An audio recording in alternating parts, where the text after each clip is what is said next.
15-16 বছর ধরে আমরা যে সংগ্রাম করেছি, এই সংগ্রাম ছিল গণতন্ত্র পুনরুদ্ধারের সংগ্রাম। সেই সংগ্রাম ছিল এই দেশে যে নির্বাচন, সেই নির্বাচনের ব্যবস্থাকে পুনরায় সংস্কার করে সেখানে তত্ত্বাবধায়ক সরকার বা নিরপেক্ষ সরকার অধীনে নির্বাচনের ব্যবস্থা করা। এই সংগ্রাম ছিল মানুষ যাতে ভোট দিতে পারে সেই যে তার অধিকার, সেই অধিকারকে প্রতিষ্ঠা করা।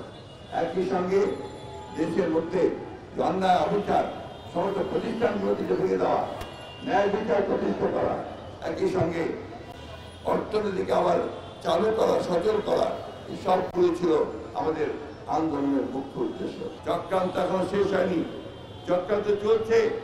বাংলাদেশ জাতীয়তাবাদী দলকে বিভিন্নভাবে আখ্যায়িত করে বাংলাদেশ জাতীয়তাবাদী যে কৃতিত্ব, সেই কৃতিত্বকে নস্যাৎ করার চেষ্টা চলছে। আমরা খুব পরিষ্কার করে বলতে চাই, আমরা গণতন্ত্রের জন্য সংগ্রাম করেছি, আমাদের এই সংগ্রাম অবশ্যই চলবে গণতন্ত্র পুরোপুরি প্রতিষ্ঠিত না হওয়া পর্যন্ত।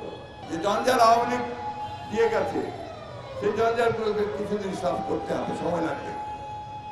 ইলেকশন নির্বাচন পদ্ধতি সম্পূর্ণ ধ্বংস করেছে, বিচার ব্যবস্থা ধ্বংস করেছে, প্রশাসন ধ্বংস করেছে, আইন শৃঙ্খলা বাহিনী ধ্বংস করেছে।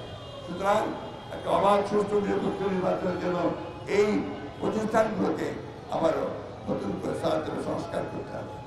আমরা বিশ্বাস করি যে এই সরকার অতি দ্রুত সময়ের মধ্যে তারা এই প্রতিষ্ঠানগুলোতে সংস্কার করে জনগণের কাঙ্ক্ষিত যে নির্বাচন, সেই নির্বাচন দিয়ে জনগণের ভোটে নির্বাচিত যে পার্লামেন্ট, ওটার জন্য সরকার গঠন করতে সর্বপ্রথম ভূমিকা তারা পালন করবে।